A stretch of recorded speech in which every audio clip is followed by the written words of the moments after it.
പട്ടാമ്പി നഗരത്തിൽ വ്യാപാര സ്ഥാപനങ്ങൾ കേന്ദ്രീകരിച്ച് മോഷണം.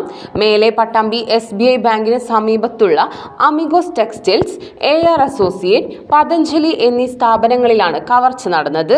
കഴിഞ്ഞ ദിവസം രാത്രിയിലാണ് സംഭവം. പൂട്ട് തകർത്താണ് AR അസോസിയേറ്റിൽ കവർച്ച നടന്നത്. മേശയ്ക്കുള്ളിൽ സൂക്ഷിച്ച 30,000 രൂപ മോഷണം പോയി. മുകളിലത്തെ നിലയിൽ താൽക്കാലികമായി നിർമ്മിച്ച ചുമർ തകർത്താണ് അമിഗോസിൽ മോഷണം നടന്നത്. കൗണ്ടറിലെ മേശ വലിപ്പ് തകർത്ത് 4,000 രൂപയും കവർന്നിട്ടുണ്ട്.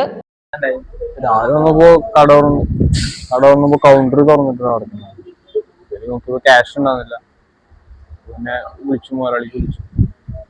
പിന്നെ റിപ്പോർട്ടിങ് മുകളിൽ നോക്കിയപ്പോ മുകളിൽ പൊളിച്ചിട്ടായിട്ടാണ്.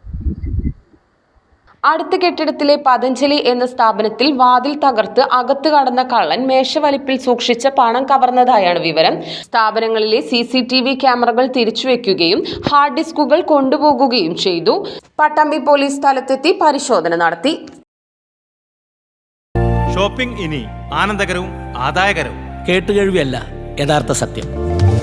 ഷോപ്പിംഗ് ഇനി ആനന്ദകരവും ആദായകരവും. കുടുംബിനി സൂപ്പർ മാർക്കറ്റ്, കുളപ്പള്ളി, പട്ടാമ്പി, ഷൊർണൂർ.